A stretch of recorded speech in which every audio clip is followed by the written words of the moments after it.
ഈശോമിശിഹായ്ക്ക് സ്തുതിയായിരിക്കട്ടെ. തെനാക്ക് ആണ്ടുവട്ടത്തിലെ 18ാമത്തെ ഞായറാഴ്ച. ഇന്നത്തെ വചനഭാഗങ്ങൾ നമ്മൾ പരിശോധിക്കുമ്പോൾ ഒന്നാം വായന യേശയ്യാ പ്രവാചകന്റെ പുസ്തകത്തിൽ നിന്നുമാണ്. പ്രതിവചന സങ്കീർത്തനം 145 സങ്കീർത്തനം. രണ്ടാം വായന റോമാക്കാർക്ക് എഴുതിയ ലേഖനം 8-ാം അധ്യായം. സുവിശേഷം മത്തായിയുടെ സുവിശേഷം 14-ാം അധ്യായത്തിൽ നിന്നും 5 അപ്പം 5000 പേർക്ക് വേണ്ടി വർദ്ധിപ്പിച്ചിരുന്ന സംഭവം. നമ്മൾ ഈ ഭാഗത്തൊക്കെ വ്യക്തമായിട്ടും ഒരു വാക്ക് ആവർത്തിച്ച് വരുന്നതായിട്ട് കാണാൻ സാധിക്കും. അതിനെക്കുറിച്ചാണ് നമ്മൾ ചിന്തിക്കുന്നത്. വാക്കിതാണ് സംതൃപ്തി. യേശയ്യാ പ്രവാചകന്റെ പുസ്തകം 55-ാം അധ്യായം 2-ാം വാക്യം നമ്മൾ വായിക്കുന്നത് ഇങ്ങനെയാണ്: സംതൃപ്തിക്ക് വേണ്ടി അല്ലാതെ എന്തിന് അധ്വാനിക്കുന്നു? ഒരു ചോദ്യമാണ്, ദൈവം ചോദിക്കുന്ന ഒരു ചോദ്യമാണ്. സംതൃപ്തിക്ക് വേണ്ടി അല്ലാതെ എന്തിന് അധ്വാനിക്കുന്നു?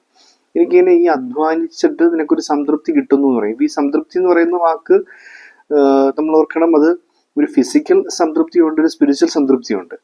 ഈ ഫിസിക്കൽ സംതൃപ്തി എന്ന് പറയുന്നത് ഇന്ന് സംതൃപ്തിപ്പെട്ടാലും നാളെ വീണ്ടും വിശക്കും, നാളെ വീണ്ടും ദാഹിക്കും, നാളെ ഇതിനേക്കാൾ കൂടുതൽ ആഗ്രഹങ്ങൾ ഉണ്ടാവും, ഇന്ന് നേടിയതിനേക്കാൾ അടുത്ത പടിയിലേക്കുള്ളൊരു ആഗ്രഹം ഉണ്ടാവും. ഇതാണ് ഈ ലൗകികമായ ഒരു സംതൃപ്തി എന്ന് പറയുന്നത്. ആ സംതൃപ്തി ശാശ്വതമല്ല, അതിങ്ങനെ മാറിക്കൊണ്ടിരിക്കും. അപ്പൊ ദൈവം ചോദിക്കുകയാണ്, സംതൃപ്തിക്ക് വേണ്ടിയല്ല അത് എന്തിനു അധ്വാനിക്കുന്നു? പ്രതിവചന സങ്കീർത്തനത്തിലേക്ക് വരുമ്പോഴത്തേക്ക് അതിൻ്റെ ഒരു മറുപടി തരുന്ന കണക്കാണ് 145-ാം സങ്കീർത്തനം 16-ാം വാക്യം പറയുന്നത് ഇങ്ങനെയാണ്: അവിടുന്ന് കൈ തുറന്നു കൊടുക്കുന്നു, എല്ലാവരും സംതൃപ്തരാകുന്നു. അവിടുന്ന് കൈ തുറന്ന് കൊടുക്കുന്നു, എല്ലാവരും സംതൃപ്തരാകുന്നു. ദൈവത്തിന്റെ ആ വലിയ കരുണ നമ്മളെ സംതൃപ്തിയിലേക്ക് നയിക്കും എന്നുള്ളതാണ് പ്രതിവചന സങ്കീർത്തനം. റോമാക്കാർക്ക് എഴുതിയ ലേഖനം എത്തുമ്പോൾ ഇതെന്താണ് ഈ സംതൃപ്തി എന്നതിനെ കുറിച്ച് പൗലോസ്ലീഹ പൗലോസ്ലീഹ തൻ്റെ വ്യക്തി ജീവിതത്തിൽ നിന്നും എഴുതുന്ന കണക്കാണ് നമ്മൾ വായിക്കുന്നത്. സഹോദരരെ, ക്രിസ്തു സ്നേഹത്തിൽ നിന്നും ആര് നമ്മളെ വേർപെടുത്തും? നമ്മൾ എന്നിട്ട് ഇങ്ങനെ ഒരു ലിസ്റ്റ് കാണുന്നുണ്ട്. പറയുന്നത് ഇങ്ങനെയാണ്: ആപത്തോ, വാളോ, നഗ്നതയോ, അതായത് പട്ടിണിയോ, ഇതൊന്നും നമ്മളെ ക്രിസ്തുവിൽ നിന്ന് വേർപെടുത്താൻ പോകുന്നില്ല. നമ്മൾ we are fully satisfied in Christ and we are attached to Christ. ക്രിസ്തുവിനോട് നമ്മൾ ചേർന്നിരിക്കുകയാണ്, നമ്മൾ ക്രിസ്തുവിൽ സംതൃപ്തരാണ്. ഈ സംതൃപ്തി ഉള്ളിടത്തോളം കാലം വേറെ ഒന്നിനും നമ്മളെ ക്രിസ്തുവിൽ നിന്ന് വേർപെടുത്താൻ പറ്റത്തില്ല എന്ന് പറഞ്ഞുകൊണ്ട് അതിൻ്റെ ആ സംതൃപ്തി എന്ന വാക്ക് അവിടെ ഉപയോഗിക്കുന്നില്ല. ആ സംതൃപ്തിയുടെ ഫീലിംഗ് വ്യക്തമാക്കുന്നതാണ് ആ വചനഭാഗം. നമ്മൾ സുവിശേഷത്തിലേക്ക് വരികയാണ്. സുവിശേഷത്തിൽ വരുമ്പോൾ നമ്മൾ ഈ 5 അപ്പം 5000 പേർക്ക് വേണ്ടി വർദ്ധിപ്പിച്ച് നൽകിയതിനു ശേഷം മത്തായിയുടെ സുവിശേഷം 14-ാം അധ്യായം 20-ാം വാക്യം പറയുന്നത് ഇങ്ങനെയാണ്: അവരെല്ലാവരും ഭക്ഷിച്ച് തൃപ്തരായി. അവരെല്ലാവരും തൃപ്തരായി. പക്ഷെ ഈ വാക്യത്തിന് പ്രത്യേകതയുണ്ട്. ആ വാക്യം അവിടെ അവസാനിക്കുന്നില്ല. അവരെല്ലാവരും ഭക്ഷിച്ച് തൃപ്തരായി. ബാക്കി വന്ന കഷ്ണങ്ങൾ 12 കുട്ട നിറയെ അവർ ശേഖരിച്ചു. 12 കുട്ട നിറയെ ശേഖരിച്ചു. ഈ മത്തായിയുടെ സുവിശേഷത്തില് ഈ കുട്ട നിറയെ എന്ന് പറയുന്നതിന് ഉപയോഗിച്ചിരിക്കുന്ന വാക്കല്ല മർക്കോസിന്റെ സുവിശേഷത്തില് 6-ാം അധ്യായത്തിൽ 43-ാം വാക്യത്തിലും 7-ാം അധ്യായം 20-ാം വാക്യത്തിലും. കാരണം 2 അപ്പം വർദ്ധിപ്പിക്കൽ സംഭവമുണ്ട്. 5 അപ്പത്തിന്റെ ഉണ്ട്, 7 അപ്പത്തിന്റെ ഉണ്ട്. അപ്പൊ 6-ാം അധ്യായത്തിലും 7-ാം അധ്യായത്തിലുമായിട്ട് ബാക്കി വന്ന അപ്പം 12 കുട്ട നിറയെ ശേഖരിച്ചു എന്ന് 6-ാം അധ്യായത്തിലും, ബാക്കി വന്ന അപ്പം 7 കുട്ട നിറയെ ശേഖരിച്ചു എന്ന് 7-ാം അധ്യായത്തിൽ നമ്മൾ വായിക്കുന്നുണ്ട്. അപ്പൊ ഇങ്ങനെ വായിക്കുമ്പോഴത്തേക്ക് അതിന് നമ്മൾ ഓർക്കേണ്ട ഒരു കാര്യം, മർക്കോസിന്റെ സുവിശേഷത്തില് ഇതിനെക്കുറിച്ച് പറയാൻ ഉപയോഗിച്ചിരിക്കുന്ന ഭാഗത്ത് ഉപയോഗിച്ചിരിക്കുന്ന ഒരു വാക്കുണ്ട്. ആ വാക്ക് നമ്മൾ ശ്രദ്ധിക്കുകയാണെങ്കിൽ മനസ്സിലാകും. ഇങ്ങനെ അതിന് പ്ലിറോമ എന്ന് പറയപ്പെടുന്ന വാക്കാണ് ഉപയോഗിച്ചിരുന്നത്. പ്ലിറോമ എന്ന് പറഞ്ഞു കഴിഞ്ഞാൽ സമൃദ്ധി എന്ന് പറയുന്നത് വളരെ സമൃദ്ധി അല്ലെങ്കിൽ ഫുൾനെസ് എന്നാണ്. ഈ കുട്ട നിറഞ്ഞു എന്ന് ഉപയോഗിച്ചിരിക്കുന്ന വാക്കാണ് പ്ലിറോമ. യഥാർത്ഥത്തിൽ സംതൃപ്തി എന്നതിനു വേണ്ടി ഉപയോഗിച്ചിരിക്കുന്ന വാക്ക് കോർത്തേസോ എന്ന വാക്കാണ്. ഈ കോർത്തേസോ എന്ന വാക്ക് സംതൃപ്തിയാണ്. പക്ഷെ പ്ലിറോമ എന്ന വാക്ക് സമൃദ്ധിയാണ്. ഇത് രണ്ടും ഈ വാക്യത്തിലുണ്ട് യഥാർത്ഥത്തില്. മത്തായിയുടെ സുവിശേഷം 14-ാം അധ്യായം 20-ാം വാക്യം പറയുകയാണ്: അവരെല്ലാവരും ഭക്ഷിച്ച് തൃപ്തരായി. കോർത്തേസോ. അതിനുശേഷം പറയുന്നത് ഇങ്ങനെയാണ്: ബാക്കി വന്ന കഷ്ണങ്ങൾ 12 കുട്ട നിറഞ്ഞു നിൽക്കുന്നു. അത് ഫുൾനെസ്, അത് സമൃദ്ധിയാണ്. ഈ ഈശോ നമ്മളെ ക്ഷണിക്കുന്നത് സംതൃപ്തിയിലേക്കല്ല. ഈ സംതൃപ്തി എന്ന് പറയുന്നത് പ്യുവർ മെറ്റീരിയലിസ്റ്റിക്കാണ്. നമ്മൾ ഓർക്കണം, നമ്മളൊരു നല്ല ഭക്ഷണം കഴിക്കണമെന്ന് ആഗ്രഹിക്കുന്നു, അല്ലെങ്കിൽ വിശപ്പുണ്ട്, നല്ല ഭക്ഷണം കിട്ടുന്നു, നമ്മൾ സംതൃപ്തരായി. പക്ഷേ ഒരു നേരം കഴിഞ്ഞ് അടുത്ത നേരം അല്ലെങ്കിൽ അടുത്ത ദിവസം എത്തുമ്പോൾ നമ്മൾ വീണ്ടും വിശക്കുകയാണ്. അപ്പം അതൊരു രീതിയിൽ നമ്മൾ നമുക്കതിനെ ഓവർകം ചെയ്യാനായിട്ട് വേറെ വഴിയില്ല എന്നുള്ളതാണ്. പക്ഷെ ഫുൾനെസ് എന്ന് പറയുന്നൊരു സംഭവം നമ്മുടെ ആത്മാവുമായി ബന്ധപ്പെട്ടതാണ്. നമ്മുടെ ഇത് നിറഞ്ഞു കഴിഞ്ഞു, പിന്നെ അതിനകത്ത് ഇനി ഒരിത്തിരി ഇടം പോലും ബാക്കിയില്ല. ആ കുട്ട നിറഞ്ഞു നിൽക്കുകയാണ്. അതിനകത്ത് ഇനി വേറെ സ്പേസ് ഇല്ല, ഒരപ്പവും കൂടെ അധികം വെക്കാനില്ല എന്നുള്ളതാണ് യാഥാർത്ഥ്യം. അപ്പൊ നമ്മുടെ പ്രാർത്ഥനയും കാര്യങ്ങളും നമ്മുടെ ഇടപെടലും നമ്മുടെ ജീവിതശൈലിയും ഒക്കെ പരിശോധിച്ചാൽ ഈ രണ്ട് കാര്യങ്ങളുടെ വ്യത്യാസം കാണാൻ സാധിക്കും. അതായത് നമ്മളിപ്പോഴും അസംതൃപ്തരാണ്. ഈ അസംതൃപ്തി എന്ന് പറയുന്നത് ഒരിക്കലും ഒരു സ്പിരിച്വൽ ബീയിങ്ങിന് പറ്റിയ ഒരു ആത്മീയമായി ജീവിക്കാൻ ആഗ്രഹിക്കുന്ന ഒരാൾക്ക് പറഞ്ഞിട്ടുള്ള കാര്യമല്ല. അങ്ങനെ പലതിനോടും തൃപ്തിക്കുറവുണ്ട്. ഒരു ഉദാഹരണത്തിന് ഞാനൊരു പുരോഹിതനായിരിക്കെ എനിക്ക് കിട്ടിയിരിക്കുന്നൊരു ചുമതല അല്ലെങ്കിൽ ഇടവക, ഞാൻ ഇതിനകത്ത് തൃപ്തനല്ല. ഈ ഇടവക പോരാ, ഈ ഇടവക തീർത്ഥാടന കേന്ദ്രമല്ല, എൻ്റെ ഇടവകക്കാർ കേൾക്കുമ്പോൾ അവർക്ക് വിഷമം ഉണ്ടാകാം. അങ്ങനെ ഒരു ചിന്ത എനിക്കില്ല. എൻ്റെ ഉദാഹരണം പറയുന്നത് മാത്രം. ഇതൊരു തീർത്ഥാടന കേന്ദ്രമല്ല, അല്ലെങ്കിൽ ഇവിടെ ഒരു വലിയ സാമ്പത്തിക നേട്ടമില്ല എന്നൊക്കെ ഞാൻ ചിന്തിക്കാൻ തുടങ്ങിയാൽ ഞാൻ അൺഹാപ്പി ആയിരിക്കും. എനിക്കിങ്ങനെ ഇവിടെ ഞാൻ പിന്നീട് ഇടപെടുന്ന ആളുകളോടൊന്നും എനിക്ക് സ്നേഹത്തോട് ഇടപെടാൻ പറ്റത്തില്ല. പുഞ്ചിരിയോടുകൂടി സന്തോഷത്തോടുകൂടി അതൊരു ആഘോഷമാക്കി ജീവിതം മുന്നോട്ട് കൊണ്ടുപോകാൻ പറ്റത്തില്ല. പക്ഷെ ഞാൻ തൃപ്തനാണ് എങ്കിൽ പ്ലിറോമ, ഞാൻ അതിനകത്ത് ഫുൾഫിൽഡ് ആണ്. എനിക്ക് എൻ്റെ ഈശോയുണ്ട്. ഈശോ എനിക്ക് തന്നിരിക്കുന്ന ഒരു ഉത്തരവാദിത്വമാണത്. ഞാൻ അതിനെ സ്നേഹിക്കുന്നു. അത് ചെറുതോ വലുതോ എന്നുള്ളതൊരു വിഷയമല്ല. ഞാൻ ഇവിടുത്തെ ജനങ്ങളെ സ്നേഹിക്കുന്നു, ഇവിടുത്തെ കുഞ്ഞുങ്ങളെ സ്നേഹിക്കുന്നു. ഞാൻ എന്നെ കൊണ്ടാവുന്ന രീതിയിൽ എൻ്റെ ഉത്തരവാദിത്തങ്ങൾ ഞാൻ ഭംഗിയായി ചെയ്ത് മുന്നോട്ട് പോകാൻ ശ്രമിക്കുന്നു. എൻ്റെ ശുശ്രൂഷകൾ, വചന പ്രഘോഷണവും കുദാശ പരികർമ്മവും അങ്ങനെയുള്ള ശുശ്രൂഷകളിൽ ഞാൻ ഒരുക്കത്തോടുകൂടി ഭക്തിയോടുകൂടി അത് ഞാൻ അർപ്പിക്കാൻ ശ്രമിക്കുന്നു എന്നൊക്കെ പറയുമ്പോഴത്തേക്ക് അത് ഫുൾനെസ്സാണ്, പ്ലിറോമയായി. അത് കുറച്ച് മറ്റേത് കുറച്ച് കാര്യം. ഇത് പോരാ, വേറൊന്നും വേണം. ഉദാഹരണത്തിന് നമ്മളുടെ ഒരാൾ ജോലി കിട്ടിക്കഴിയുമ്പോൾ ജോലി കിട്ടാൻ വേണ്ടി ഇങ്ങനെ മാസങ്ങളും വർഷങ്ങളും എടുത്ത് പ്രാർത്ഥിക്കുക. ജോലി കിട്ടിക്കഴിയുമ്പോഴത്തേക്ക് അയാൾ പറയാണ് പ്രൊമോഷൻ വേണം, അല്ലെങ്കിൽ സ്ഥലം മാറ്റം വേണം, അല്ലെങ്കിൽ കൂടുതൽ സാലറി വേണം. അതാണ് കോർത്തേസോ. സംതൃപ്തി എന്ന് പറയുന്നത് ഒരു മരുഭൂമിയിലെ മരീചിക. അതിന് വെള്ളമുണ്ടെന്നുള്ളിടത്തേക്ക് പോകുന്നു, വെള്ളമില്ല എന്താണെങ്കിലും ശരി, വീണ്ടും അടുത്തിടത്തേക്ക് പോകുന്നു. ഇവിടെ ഈ അത്ഭുതം നടക്കുമ്പോൾ പറയുന്നൊരു കാര്യമുണ്ട്. അവൻ ജനക്കൂട്ടത്തോട് പുൽത്തകടിയിൽ ഇരിക്കുവാൻ കൽപ്പിച്ചതിന് ശേഷം, അങ്ങനെ പറയാം, പുൽത്തകടിയിൽ ഇരിക്കാൻ. ഇത് പുൽത്തകടിയാ, മരുഭൂമിയല്ല. ഇവിടെ നിനക്ക് വേണ്ടത് ഞാൻ ഒരുക്കി വെച്ചിരിക്കും എന്നാണ് ഈശോ ഉദ്ദേശിക്കുന്നത്. ഇതൊരു കുറെ കാരണങ്ങളുണ്ട്. നമുക്കൊരു 2-3 കാര്യങ്ങൾ നമുക്ക് കണ്ടെത്താൻ സാധിക്കുന്ന. ഒന്ന് അഡിക്ഷനാണ്. നമ്മളുടെ അഡിക്ഷൻ കൊണ്ടാണ് പലപ്പോഴും നമുക്കൊരു വലയത്തിനകത്തുനിന്ന് പുറത്തു കിടക്കാൻ സാധിക്കുന്നില്ല എന്ന് പറയുന്നത്. ഉദാഹരണത്തിന് നമ്മളിപ്പോൾ ലഹരിയെ മാത്രം അഡിക്ഷൻ എന്ന് പറയുന്നത്, ഡ്രഗ്സ് അല്ലെങ്കിൽ ആൽക്കഹോൾ അഡിക്ഷൻ എന്നൊക്കെ നമ്മൾ പറയുന്നു. ഗോൾഡ് ഒരു അഡിക്ഷനാണ്, മണി ഒരു അഡിക്ഷൻ, പണം, സ്വർണം, പദവി, ഇതൊക്കെ അഡിക്ഷനാണ്. ഈ അഡിക്ഷൻ ഉള്ളിടത്തോളം കാര്യം എന്താ സംഭവിക്കുന്നത് വെച്ച് കഴിഞ്ഞാൽ, ഇതിങ്ങനെ വേണം. അത് കൈ കിട്ടി, കുറച്ച് സ്വർണം കൈ കിട്ടി, തൃപ്തിയായി. പക്ഷെ 2 ദിവസം കഴിയുമ്പോൾ ഇത്തിരി കൂടെ സ്വർണം വേണമെന്ന് തോന്നുന്നു. അതൊരു അസംതൃപ്തിയിലേക്ക് നമ്മൾ പോയി. ഒരു പൊസിഷൻ കിട്ടി, അധികാരമുണ്ട്, പലതും കൈയാളാൻ സാധിക്കുന്നുണ്ട്, ഒരു തൃപ്തിയുണ്ട്. പക്ഷെ കുറച്ച് ദിവസം കഴിയുമ്പോഴത്തേക്ക് എൻ്റെ മുകളിൽ ഇത്തിരി കൂടെ ശക്തിയുള്ളൊരു അധികാരം ഉണ്ടല്ലോ, അത് വേണം. ഒരു അഡിക്ഷനാണ് യഥാർത്ഥത്തിൽ. പണം ഒരു അഡിക്ഷനാണ്. അപ്പൊ ഇതിങ്ങനെ ഈ അഡിക്റ്റഡ് ആകുന്നു എന്ന് പറയുന്ന സാധനത്തിനകത്ത് പുറത്ത് കിടക്കാത്തിടത്തോളം കാര്യം ഒരാൾക്ക് പ്ലിറോമ ഉണ്ടാവുന്നില്ല. അയാള് ഈ സംതൃപ്തിയിൽ കുരുങ്ങി കിടക്കുക, അയാൾ ഫുൾനെസ്സിലേക്ക് വരുന്നില്ല, അയാൾ സമൃദ്ധിയിലേക്ക് വരുന്നില്ല എന്നുള്ളതാണ് യാഥാർത്ഥ്യം. രണ്ടാമത് നമുക്ക് കൊടുക്കാൻ സാധിക്കുക, ഇതൊരു തരം കമ്പാരിസണിൽ നിന്നുണ്ടാകുന്നതാണ്. അതായത് ഉദാഹരണത്തിന്, എനിക്ക് വളരെ സുന്ദരിയായ ഒരു ഭാര്യയുണ്ട്, പക്ഷേ അതിനേക്കാൾ സൗന്ദര്യമുണ്ട് എന്ന് എനിക്ക് എൻ്റെ കണ്ണിൽ തോന്നിയ ഒരു സ്ത്രീയെ കാണുമ്പോൾ അവളെ വേണമെന്ന് തോന്നുന്നു.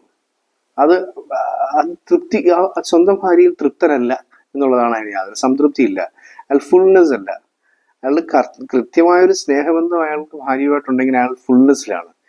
എനിക്കിനി എത്രയൊക്കെ കുറവുകൾ പറഞ്ഞു, എത്ര സൗന്ദര്യം ഇല്ലാത്തവളാണ്, എത്ര കഴിവില്ലാത്തവളാണ് എൻ്റെ ഭാര്യ അല്ലെങ്കിൽ ഭർത്താവ് എന്ന് പറഞ്ഞാലും ശരി, ഐ ആം ഫുൾഫിൽഡ്.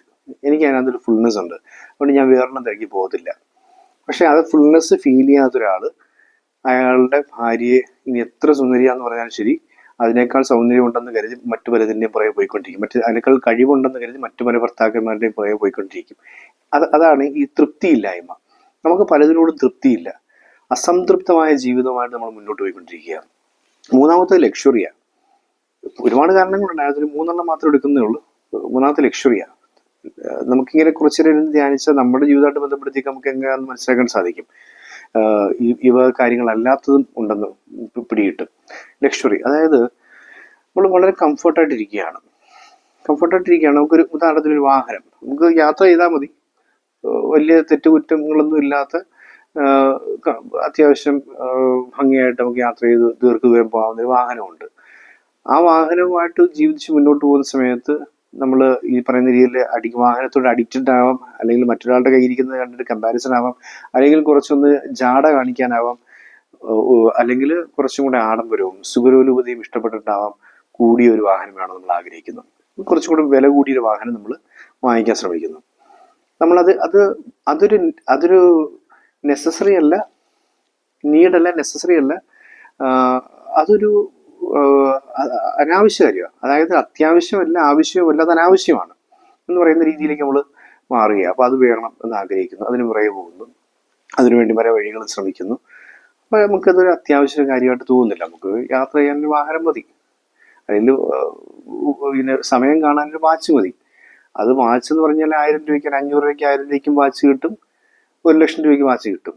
അപ്പോൾ 1,00,000 രൂപയുടെ വാച്ച് കിട്ടണം എന്ന് ചിന്തിക്കുന്നതിനാണ് ലക്ഷറി നമ്മൾ പറയുന്നത്. അല്ലെങ്കിൽ 1,00,000 തന്നെ, ഒരു 5,000 രൂപയുടെ അല്ലെങ്കിൽ 10,000 രൂപയുടെ വാച്ച് കിട്ടണം എന്ന് പറയുമ്പോഴത്തേക്ക് രണ്ടിലും കാണുന്ന സമയം ഒന്ന് തന്നെയാണല്ലോ. നമ്മൾ ഓർക്കേണ്ട.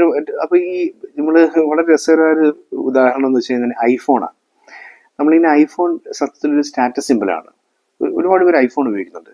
ഈ ഐഫോൺ ഉപയോഗിക്കുന്ന 100 പേരിൽ ഒരു പക്ഷേ 80 പേരും ഐഫോൺ ഉപയോഗിക്കുന്ന ഒരു സ്റ്റാറ്റസിന് വേണ്ടിയാണ്. ബാക്കി ഒരു 20 പേരായിരിക്കാം ഒരു പക്ഷേ ഐഫോൺ അതിൻ്റെ ആയിട്ടുള്ള പെക്യൂലിയാരിറ്റീസ്, അതിൻ്റെ ആയിട്ടുള്ള സ്പെഷ്യാലിറ്റീസ്, അതിൻ്റെ വളരെ പ്രധാനപ്പെട്ട ഓപ്ഷൻസ് മുഴുവനും, അതിൻ്റെ ഗുണങ്ങൾ മുഴുവനും പഠിച്ചിട്ട് അതെല്ലാം മേക്ക് യൂസ് ചെയ്ത് ഉപയോഗിക്കുന്ന, അതെല്ലാം ഇങ്ങനെ അതിനെ എക്സ്പ്ലോയിറ്റ് ചെയ്ത് ഉപയോഗിക്കാൻ പറ്റുന്ന ഒരാളെന്ന് പറയുന്നത് കുറച്ചുപേരെ കാണത്തുള്ളൂ. അത്തരത്തിലുള്ള ആൾക്കാർ കുറച്ചുപേരെ കാണത്തുള്ളൂ. ബാക്കി എല്ലാവരും ഇതിൻ്റെ ഈ എംബ്ലം നാട്ടുകാരെ കാണിക്കണം എന്നുള്ള രീതിയിൽ മാത്രം ഐഫോൺ ഉപയോഗിക്കുന്നത് മെജോറിറ്റി. നമുക്കത് രസകരമായൊരു കണക്കൊക്കെ നമുക്ക് അതിനകത്ത് സെർച്ച് ചെയ്താൽ കിട്ടും. അതിനെക്കുറിച്ച് രസമാണത്. അപ്പോൾ അതാണ് നമ്മൾ ഓർക്കേണ്ടത്. ഈ പറയുന്ന ഈ ലക്ഷറി എന്ന് പറയുന്ന ഒരു ഷോ ഓഫിന് വേണ്ടിയാവാം, അല്ലെങ്കിൽ കൂടുതൽ സുഖലോലുപതയ്ക്ക് വേണ്ടിയാവാം, അല്ലെങ്കിൽ കമ്പാരിസന് വേണ്ടിയാവാം, അല്ലെങ്കിൽ ഒരു അഡിക്ഷനും ആകാം. പക്ഷെ ഈ പറഞ്ഞ രീതിയിൽ അഡിക്റ്റഡ്, അല്ലെങ്കിൽ കമ്പാരിസൺ, അല്ലെങ്കിൽ ലക്ഷറി എന്നൊക്കെ പറയുന്ന കാര്യങ്ങൾ കൊണ്ടാണ് നമ്മൾ ഈ തൃപ്തരല്ലാതായി മാറുന്നത് എന്നുള്ളതാണ് യാഥാർത്ഥ്യം. പക്ഷേ find your addiction in Christ. യേശുവിൽ അഡിക്റ്റഡ് ആയി നമ്മളിങ്ങനെ കുർബാനയെ സ്നേഹിക്കുന്നു, വചനത്തെ സ്നേഹിക്കുന്നു, ഈശോ പറഞ്ഞ മൂല്യങ്ങളെ സ്നേഹിക്കുന്നു, ഈശോയുടെ ആശയങ്ങളെ സ്നേഹിക്കുന്നു, ഈശോയുടെ ജീവിത ശൈലിയെ സ്നേഹിക്കുന്നു. അതിനോട് അഡിക്റ്റ് ആകാൻ നമ്മൾ ശ്രമം നടത്തുകയാണെന്നുണ്ടെങ്കിൽ നമുക്ക് ഇതിനകത്ത് പുറത്തു കിടക്കാം. നമ്മൾ പ്ലിറോമയിലെത്തും, അതായത് ഫുൾനെസ്സിലെത്തും, fulfilled. It is finished, it is fulfilled എന്നൊക്കെ പറയുന്ന തെലിസ്ത എന്നൊക്കെ പറയുന്ന ഈശോയുടെ അവസാന വാക്യമൊക്കെ നമുക്ക് ഓർക്കാം. നമ്മൾ ചിന്തിക്കേണ്ടതാണ്, നമ്മളൊരു കമ്പാരിസണും ഇല്ല, മറ്റാരോടും ഞാൻ കമ്പാരിസൺ നടത്തുന്നില്ല, ഞാൻ എൻ്റെ ഈശോയോട് മാത്രം എൻ്റെ ജീവിതം കമ്പാരിസൺ നടത്തുകയാണ്. അങ്ങനെ എന്നുണ്ടെങ്കിൽ നമുക്ക് ഇതിനകത്ത് പുറത്തെടുക്കാൻ സാധിക്കും. നമ്മൾ ഒരു ലക്ഷറി ഇല്ല, ഈശോയാണ് ഒരു ലക്ഷറി എന്ന് ചിന്തിക്കാൻ തുടങ്ങിയാണെങ്കിൽ നമുക്ക് ഇതിനകത്ത് പുറത്തെടുക്കാൻ സാധിക്കും. നമുക്ക് ഒരുപാട് ഉദാഹരണങ്ങളുണ്ട്. നമ്മളിങ്ങനെ മരുഭൂമിയിലെ അന്തോനീസിനെ കുറിച്ച് കേട്ടിട്ടുണ്ടാവും. ആദ്യകാല സന്യാസിയാണ്. മരുഭൂമിയിലെ അന്തോനീസ് ഒരു സമ്പന്നനായിരുന്നു. ഒരുപാട് പണവും സ്വത്തും കാര്യങ്ങളും എല്ലാം ഉണ്ടായിരുന്നിട്ട് ഒരു ദിവസം പള്ളി പ്രാർത്ഥിച്ചിരിക്കുന്ന സമയത്ത് അദ്ദേഹത്തിനോട് കർത്താവ് ചോദിക്കുകയാണ്, ഇങ്ങനെ ഇതാണോ പ്രധാനപ്പെട്ടത് എന്നുള്ള ചോദ്യം കർത്താവിൽ നിന്നും ലഭിക്കുന്നതനുസരിച്ച് അന്തോനീസ് സ്വയം ചിന്തിച്ചു തുടങ്ങിയാണ്. ഇതിനകത്താണോ ഞാൻ ഒരു സന്തോഷം കണ്ടെത്തേണ്ടതെന്നുള്ള കർത്താവിൻ്റെ ഉള്ളിലെ ആ ചോദ്യം തിരിച്ചറിഞ്ഞിട്ട് അന്തോനീസ് സമ്പൂർണ്ണമായിട്ടും മരുഭൂമിയിലേക്ക് പോയൊരു സന്യാസിയായി ഒറ്റപ്പെട്ടൊരു ജീവിതം നയിക്കും. അതിനകത്ത് അയാൾ ഫുൾനെസ് കണ്ടെത്തി എന്നുള്ളതാണ്. കുറെ കൂടി ഭംഗിയായിട്ട് നമുക്ക് ചിന്തിക്കാൻ സാധിക്കും. ഒരുപാട് വിശുദ്ധ എലിസബത്ത് ഉണ്ട്, അസീസിയിലെ ഫ്രാൻസിസ് നമ്മൾ ചിന്തിക്കുകയാണെങ്കിൽ നമ്മൾ ഓർക്കണം, ആ സമ്പന്നമായ പീറ്റർ ബെർണാഡോ എൻ്റെ അപ്പൻ്റെ ആ സമ്പന്നതയിൽ നിന്നെല്ലാം ഒഴിഞ്ഞു മാറി ഉടുതുണി പോലും ഉരിഞ്ഞു വെച്ചിട്ട് നഗ്നനായി നടന്നു നീങ്ങുമ്പോൾ അയാൾക്ക് എന്ത് സംതൃപ്തിയാണ് ലോകത്തിൻ്റെ കണ്ണിലുള്ളത്?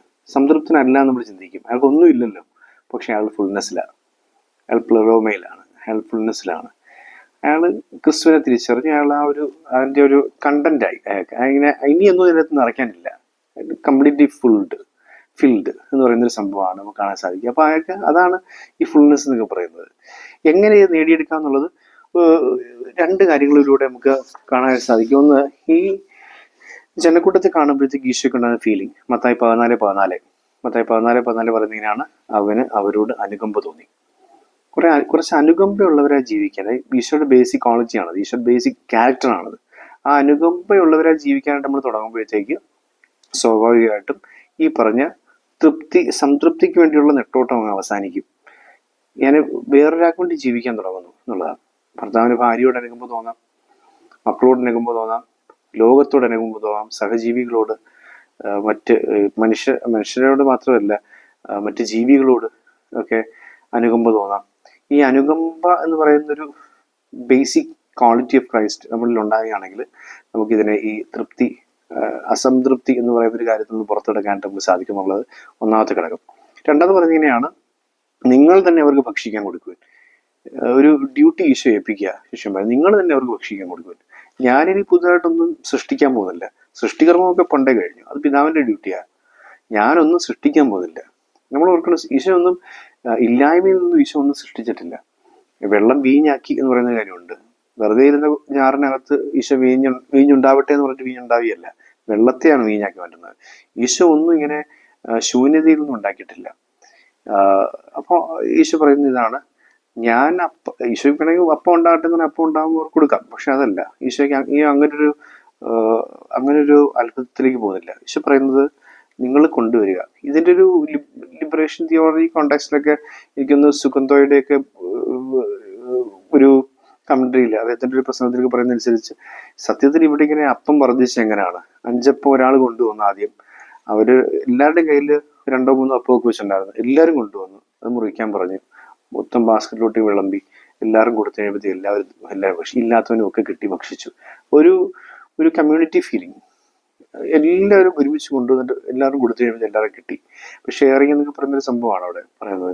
അപ്പൊ ഈ അപ്പം വർദ്ധിപ്പിക്കുക എന്ന് പറയുന്ന അത്ഭുതം എന്ന് പറയുന്നത് ഈശോയുടെ ഒരു വലിയൊരു അത്ഭുതമാണ്. അർത്ഥം ഈശോ ചെയ്തൊരു പ്രകൃതി രഹസ്യങ്ങൾക്ക് അതീതമായ ഒരു അത്ഭുതം. പക്ഷെ അതിൽ നമുക്ക് ഇങ്ങനെ കൂടി കണ്ടെത്താൻ സാധിക്കും. ആ ഷെയർ ചെയ്ത് വന്നപ്പോഴത്തേക്ക് തന്നെ അത്ഭുതമായി മാറി.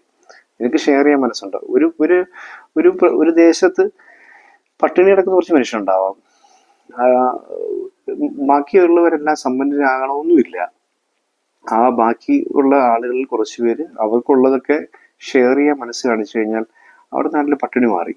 5 5000 പേർക്കല്ല, 10,000 പേർക്കും 1,00,000 പേർക്കും വേണമെങ്കിൽ കൊടുക്കാൻ പറ്റുന്ന രീതിയിലേക്ക് നമ്മൾ വളരുമെന്നുള്ളൊരു ഓർമ്മപ്പെടുത്തലാണ് ഈശോ നമുക്ക് ഈ ഒരു അത്ഭുതത്തിലൂടെ നൽകുന്നത്. അപ്പൊ ഇത് നിങ്ങൾ തന്നെ അവർക്ക് ഭക്ഷിക്കാൻ കൊടുക്കും എന്ന് പറയുക. എങ്ങനെ കൊടുക്കേണ്ടത്, എങ്ങനെ ഇത് കൊടുക്കേണ്ടത് ഈശോ പറയുന്നുണ്ട്. വാഴ്ത്തി മുറിച്ച് വിളമ്പുക. വാഴ്ത്തുക എന്ന് പറയുന്നത് ദൈവത്തിന് നന്ദി അർപ്പിച്ചുകൊണ്ട്, ഈ യൂക്കറിസ്ത്യ എന്ന വാക്ക് നന്ദി, ബാക്കിയുള്ള സുവിശേഷങ്ങൾ നന്ദി എന്നല്ല അവിടെ ഉപയോഗിച്ചിരുന്ന വാക്ക്. കൃതജ്ഞതാ സ്തോത്രം ചെയ്തു, ദൈവത്തിന് നന്ദി പറഞ്ഞ് ദൈവത്തെ സ്തുതിച്ചുകൊണ്ട് വിളമ്പുക. കാര്യം നിനക്കിത് കിട്ടിയോണ്ടല്ലേ മറ്റുള്ളവർക്ക് കൊടുക്കാൻ പറ്റുന്നത്.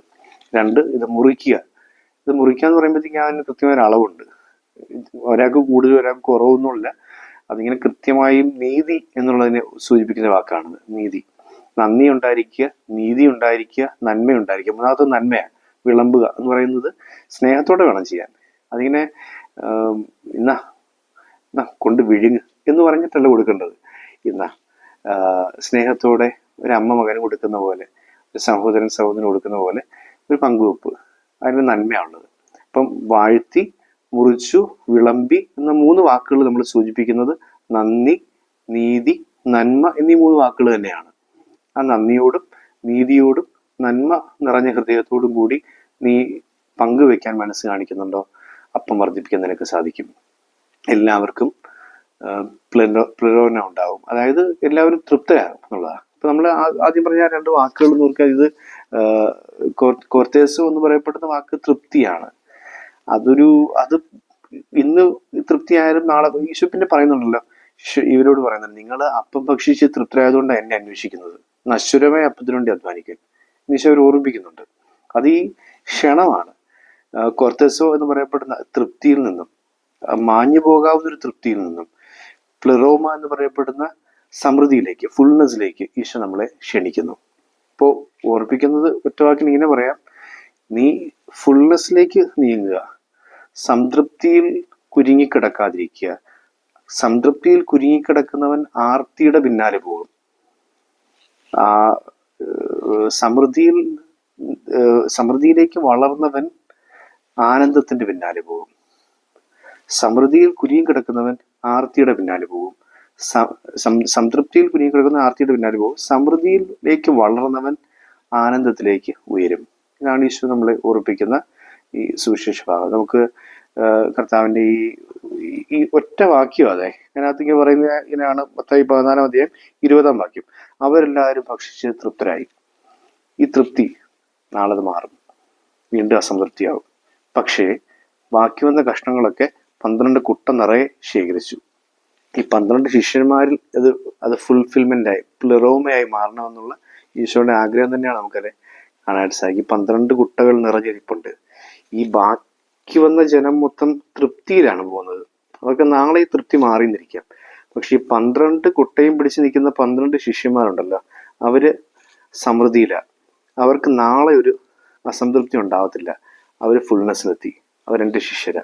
ഇതാണ് ഈശോ ഉദ്ദേശിക്കുന്നത്. അപ്പം നമുക്ക് യേശു ശിഷ്യരായി മാറിക്കൊണ്ട് കോർത്തസോയിൽ നിന്നും പ്ലെറോമയിലേക്ക്, അതായത് വെറും സംതൃപ്തിയിൽ നിന്നും സമൃദ്ധിയിലേക്ക്, ഫുൾനെസ്സിലേക്ക് വളരാനുള്ളൊരു കൃപയ്ക്ക് പ്രാർത്ഥിക്കാം. ദൈവം നമ്മെ അനുഗ്രഹിക്കട്ടെ.